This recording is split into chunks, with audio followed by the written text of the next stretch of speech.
জাহান্নামীদের দৃশ্য দেখলাম, জাহান্নামে কিভাবে কিভাবে শাস্তি দেওয়া হবে সেই রকম কিছু দৃশ্য আমাকে দেখানো হলো। আমি গিয়ে দেখলাম, অবাক হয়ে গেলাম। আমি জাহান্নামের জিবরিল মিকাইল তারা জাহান্নামের ঢাকনা তুলল, এক গভীর অন্ধকার, জাহান্নামের আগুন ধাউ ধাউ করে জ্বলছে, কিন্তু আগুনের কালার হচ্ছে কালো। জাহান্নামের আগুনের কালার কি? কালো। দুনিয়ার আগুনের কালার?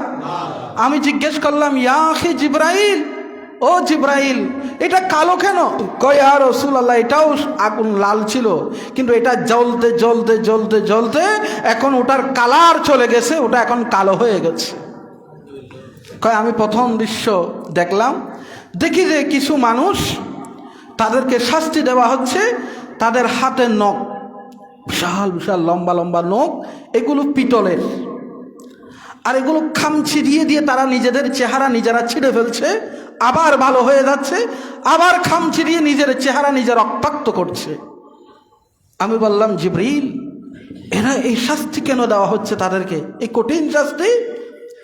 তখন আল্লাহর হাবিবকে বলা হলো, ইয়া রাসূলুল্লাহ, এরা আপনার উম্মতের মধ্যে ওই উম্মত যারা গীবত করত। যারা কি করত? একজন আরেকজনের নামে গীবত করত। গীবতখোর যারা, কিছু আছে মদখোর, কিছু আছে ঘুষখোর, কিছু আছে সুদখোর, আর কিছু আছে গীবতখোর। এরা গীবত না করে থাকতে পারে না, গীবত করাটাই ওদের চরিত্র। গীবত করলে ওদের ভালো লাগে, তার মানে তাদের কলব ড্যামেজ হয়ে গেছে, কলব ঠিক নেই। রসুল পাক বলেন, এদেরকে দেখলাম তাদের হাতের নখ বড় বড় করে দেওয়া হয়েছে, নিজের চেহারা নিজে রক্তাক্ত করছে। আল্লাহ আমাদেরকে হেফাজত করুন। আরেকটা শাস্তি দেখলাম, সেটা দেখলাম যে নারী পুরুষ তাদের জন্য রান্না করা মাংস, রান্না করা খুব সুস্বাদু মাংস রান্না করা হয়েছে, এটা ডান দিকে আছে, আর বাম দিকে আছে পচা বাসি কাঁচা মাংস, যেগুলো থেকে গন্ধ বের হচ্ছে, ওগুলো রাখা হয়েছে। ওরা যখন ডানে যায়, ফেরেশতারা হাতুড়ি দিয়ে পিটায়, আর বামেরটা তারা খিদার যন্ত্রণায়, বামেরটা সে পচা বাসি দুর্গন্ধযুক্ত মাংসগুলো ওরা কাঁচা খাচ্ছে।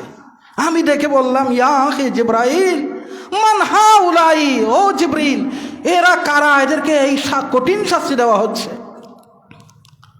আল্লাহর হাবিবকে বলা হলো, ইয়া রাসূলুল্লাহ, এরা তারা ওই স্বামী যার ঘরে একটা স্ত্রী ছিল, নেককার স্ত্রী ছিল, বৈধ স্ত্রী ছিল, তার বিবাহিত স্ত্রী ছিল, কিন্তু সেই স্ত্রী রেখে সে রাত্রি যাপন করেছে অবৈধ আরেক নারীর সাথে।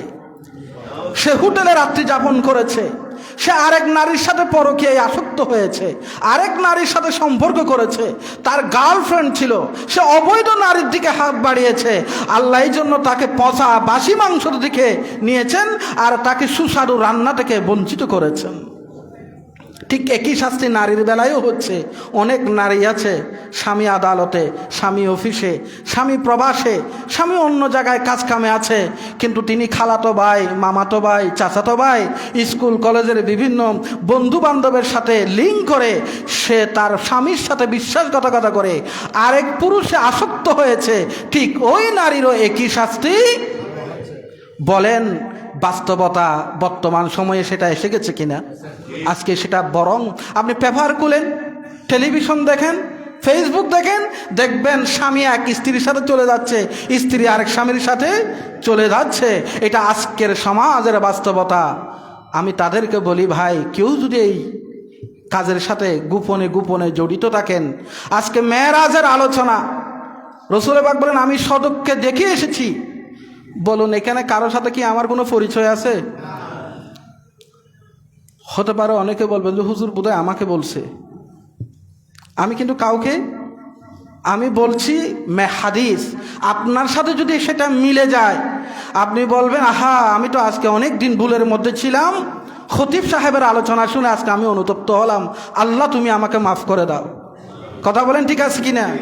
অনেক মসজিদে সুদের বিরুদ্ধে আলোচনা করা যায় না, ঘুষের বিরুদ্ধে আলোচনা করা যায় না, দুর্নীতির বিরুদ্ধে আলোচনা করা যায় না।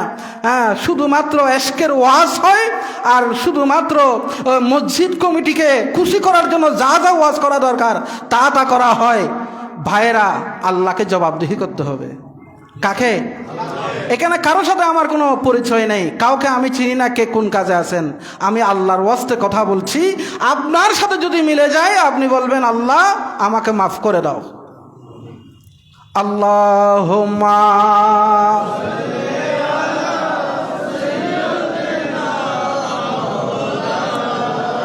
ওয়ালা আলি সাইয়্যিদিনা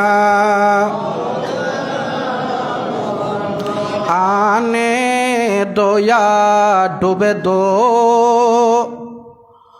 अब तो तुम्हारी जानिबे आने दो या डूबे दो, अब तो तुम्हारी जानिबे कश्ती तुम्हें पे चोड़ी लंगर उठा दिए हैं, उनकी महक ने दिल के गुनचे खिला दिए हैं। अल्लाहुम्मा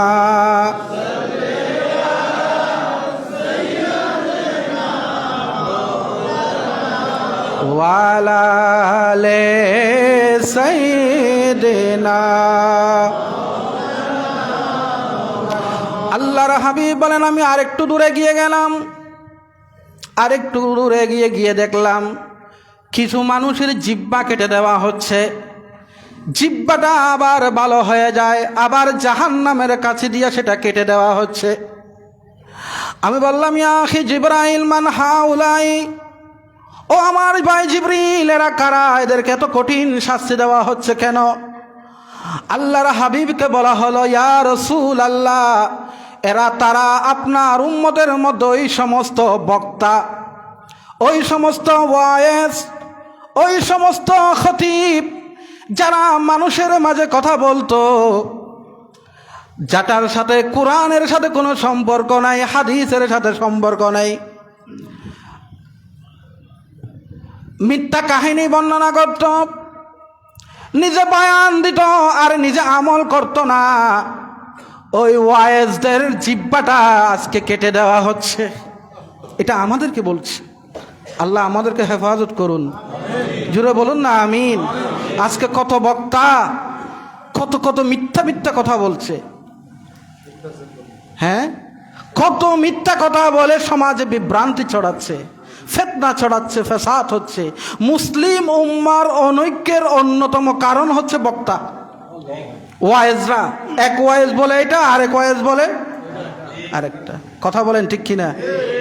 আমাদের দোষ হলো আপনারা কোরআন এবং হাদিস দিয়ে সেটাকে মাপবেন, কোরআন এবং সুন্নাহ দিয়ে সেটা মাপবেন। যখন কোরআন সুন্নাহ দিয়ে মাপবেন আপনার আসলটা বুঝে আসবে।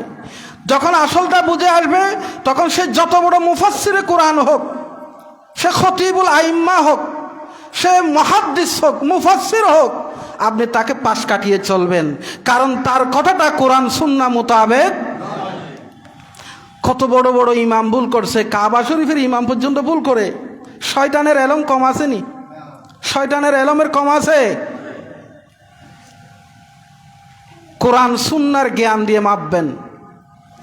যত বড় মুফাসসির হোক, যখনই রসুল পাকের শানে আঘাত আসবে, রসুল পাকের শানে কটাক্ষমূলক শব্দ ব্যবহার করবে, ওই মুফাসসিরের আমার দরকার। কারণ মুফাসসিরকে বলা হবে কবরে, ওয়ামা কুনতা তাকুলু ফি হাক্কি হাযা রাসূল, বলো তুমি রসুলের ব্যাপারে মিম্বরে কি খুতবা দিতা, রসুলের ব্যাপারে স্টেজের মধ্যে তুমি কি কথা বলতা, আজকে সেটার জবাব দাও। তুমি মুফাসসিরে কোরআন হয়েছ, রসুল পাকের হাদিস পড়ে, রসুল পাকের আনিত কোরআন পড়ে, সেই মুফাসসিরে কোরআন যদি রসুলের শানে কোনো কটাক্ষ করে, ওই মুফাসসিরে কোরআনের আমার কোনো প্রয়োজন নাই। একজন মুসি আমার জন্য অনেক শ্রেষ্ঠ, ওই মুসির অন্তরে যদি রসুল পাকের প্রেম থাকে। কিছু বক্তা আছে যেটা নয় সেটাকে বানায়, উরুসের নামে ভণ্ডামি চলছে, আছে না নাই? মাজারে সেজদার নামে ভণ্ডামি চলছে। সেজদা কাকে দেওয়া হবে? আর কারণ জন্য কোনো সেজদা এটা যত বড় মুফাসসির হোক, সে যদি বলে সেজদা জায়েজ আছে, ওই মুফাসসিরকে আমরা মানি না। মুফাসসির যদি বলে মাজারের সামনে নাচ গান করা জায়েজ আছে, ওটা যদি কোনো মুহাদ্দিসও বলে, ওই মুহাদ্দিসকে আমরা মানি না। কারণ আমার কোরআন এবং সুন্নাহ বলছে যে মাজারের সামনে নারী পুরুষ একসাথে হওয়া জায়েজ নাই। কথা বলেন ঠিক কিনা? আমরা কোরআন এবং সুন্নাহ দিয়ে মাপবো। বক্তা বিক্রি হয়ে যেতে পারে ডলারের কাছে, টাকার কাছে, ওই মতোয়াল্লির কাছে, মসজিদ কমিটির কাছে বক্তা বিক্রি হতে পারে, কিন্তু আপনার ঈমান আপনি বিক্রি করতে পারেন না, কারণ আপনি আল্লাহ তাআলার দরবারে হাজির হতে হবে। সময় তো চলে গেল, একটা নয় আর 2 মিনিট।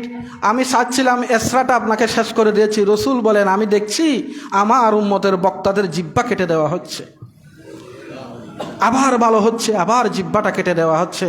আমাদের বক্তারা যদি একটু মহব্বতের ভাষা নিয়ে, নবী প্রেম নিয়ে, রসুল প্রেম নিয়ে যদি কথা বলে মাঠে ময়দানে, এত বিভক্তি আসবে না, তো এত ফেতনা ফেসাদ হবে না, আমরা সবাই ঐক্যবদ্ধ হতে পারবো ইনশাআল্লাহ। আল্লাহ আমাদেরকে তৌফিক দান করুন। আরেকটা শাস্তির কথা বলি, কয় আমি রসুল দেখছি, আরেকটু এগিয়ে গেলাম, দেখলাম তার সামনে সাপ আর বিচ্ছু ছেড়ে দেওয়া হয়েছে। সাপ আর বিচ্ছু তাকে বারবার দংশন করছে, বারবার দংশন করছে, আবার সে আগের জায়গাটা ভালো হয়ে যাচ্ছে। আমি বললাম, ইয়া আখি জিবরাইল মান হাউলাই, ও ভাই জিবরাইল, এদের কি অপরাধ? কয়, ইয়া রাসূলুল্লাহ, এরা দুনিয়াতে ইয়াবা খাইতো, শরাব খাইতো, বাবা খাইতো, কত নাম, এখন তো কত বাহারি নাম, নাম শুনলে খুব সুন্দর সুন্দর নাম, ইয়াবা, বাবা, নুরানি, জুরানি, রোহানি, কত সুন্দর সুন্দর নাম দিয়েছে। এগুলো খায় আর সে নিজের শরীরকে নাকি ওর সেক্স পাওয়ার, যৌনতা বৃদ্ধি করার জন্য নাকি এগুলো খাচ্ছে। জোরে বলুন না নাউজুবিল্লাহ। এই যাদের অবস্থা হবে, আল্লাহর হাবিব বলেন, তাদেরকে সাপ, বড় বড় অজগর সাপগুলো তার সামনে ছেড়ে দেওয়া হবে আর বারবার দংশন করা হবে তাকে। আমি আরেকটু এগিয়ে গেলাম, আমি দেখলাম যে কিছু মানুষের মুখের ভিতরে আগুন ঢুকিয়ে দেওয়া হয়েছে, আর তার নাক দিয়ে ধোঁয়া বের হচ্ছে, তার জিহ্বাটা পুড়ে যাচ্ছে, আবার ভালো হয়ে যাচ্ছে। আমি বললাম, ইয়া আখি জিবরাইল মান হাউলাই, ও জিবরাইল, এরা কারা? এদেরকে কেন এই শাস্তি দেওয়া হচ্ছে? আল্লাহর হাবিবকে বলা হলো, ইয়া রাসূলুল্লাহ, এরা আপনার উম্মতের মধ্যে ওই উম্মত যারা এতিমের মাল ভক্ষণ করেছে, এতিমকে গলা ধাক্কা দিয়া ঘর থেকে বের করে দিয়েছে। এতিমের অভিভাবক, চাচা, জেঠা, এতিমের অভিভাবক যারা ছিল, এতিমের দোকানটা খেয়ে ফেলেছিল, এতিমের জমিটা ভক্ষণ করেছিল, এতিমের সম্পদ তারা ভক্ষণ করেছে। আজকে তাদের জিহ্বাটা পুড়িয়ে দেওয়া হচ্ছে, তাদের মুখের ভিতরে আগুন ঢুকিয়ে দিয়েছে। আল্লাহর হাবিব বলেন, শোনো ও আমার সাহাবায়ে কেরাম, আমার এই কথা প্রচার করে দাও, যারা এতিমের অভিভাবক হবে, চাচা, জেঠা, মামা যারা হবে, এতিমের ব্যাপারে সাবধান থাকবে। কিয়ামতের দিন যারা এতিমের অভিভাবকত্ব গ্রহণ করবে, এতিমকে ভালোবাসবে, মহব্বত করবে, কিয়ামতের দিন আমি আর এতিমের অভিভাবক একসাথে দাঁড়াবো। এতিমকে মহব্বত করিও, এতিমকে ভালোবাসিও, এতিমের মাথায় একটু হাত বুলাইয়া দিবা। তার মাও নাই, বাবাও নাই, যার মা নাই, যার বাবা নাই, দুনিয়াতে আর কোনো আপনজন। এতিমের মাথায় হাত বুলাইয়া দিও, যতগুলো চুল স্পর্শ করবে, প্রতিটি চুলের বিনিময়ে আল্লাহ তোমাকে একটি একটি করে নেকি দান করবে। আল্লাহু আকবার। এরপরে চলে গেলাম আমি মসজিদে আকসার মধ্যে, শেষ করে দিই, ইসরাটা শেষ করি। মসজিদে আকসার মধ্যে চলে গেলাম, আজান হচ্ছে, হাজার হাজার ফেরেশতারা